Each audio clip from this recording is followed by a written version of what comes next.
So we were just talking about the air quality issues, and we know that impacts a lot of people, especially those with upper respiratory problems. Yes, so this has just been like a lot going on with this storm system, right? We had that concern about severe weather, then of course it was windy, we had the fire danger, and there have been some bigger fires ongoing just outside of our area. So that south wind, it's bringing in that smoke, and you can see our air quality. Earlier today, we were in the green and in the yellow, which was generally okay. Then we were in the orange earlier this evening, which is unhealthy for sensitive groups. Now we're mostly in the red around the metro, which is unhealthy. In fact, as I put the numbers on here, this will kind of give you an idea. So you want to be low here. It's like golf. You want the lower numbers here for your air quality index. And right now, for most areas around the metro, those air quality index numbers are closing in on 200. So we're getting up into the higher end of the unhealthy category, about to get into that very unhealthy category, and then even hazardous, especially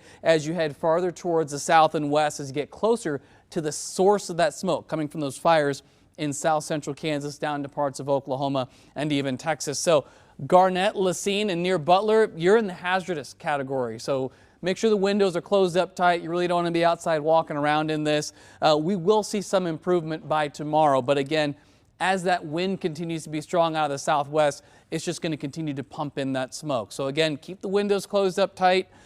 Poor air quality here for tonight.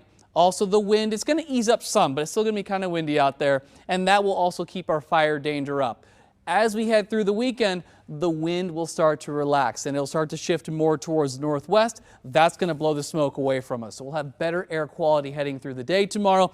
It's going to be a lot cooler, too, but near normal. So there will be about a good 20 to 25 degree difference in high temperature, but we'll get back to where we should be.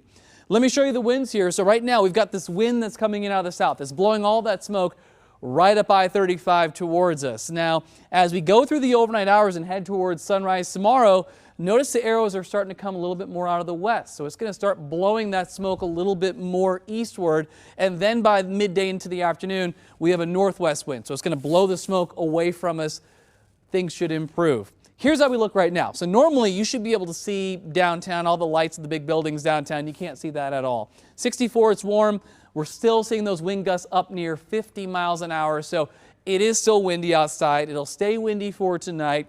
Tomorrow, it'll be blustery. So we're not going to have a calm wind tomorrow by any means, but it won't be nearly as windy as it was out there for us today. Low 50s at lunchtime, about 53 should do it. There might be a sprinkle or two tomorrow evening, so if you do have evening plans, you might just want to have an umbrella handy. Sunny and 57 on Sunday. St. Patrick's Day looks great, 74 degrees. We'll be close to 80 and windy on Tuesday. A chance for rain, maybe ending as snow on Wednesday, and we'll have a cool start to spring with highs in the 50s.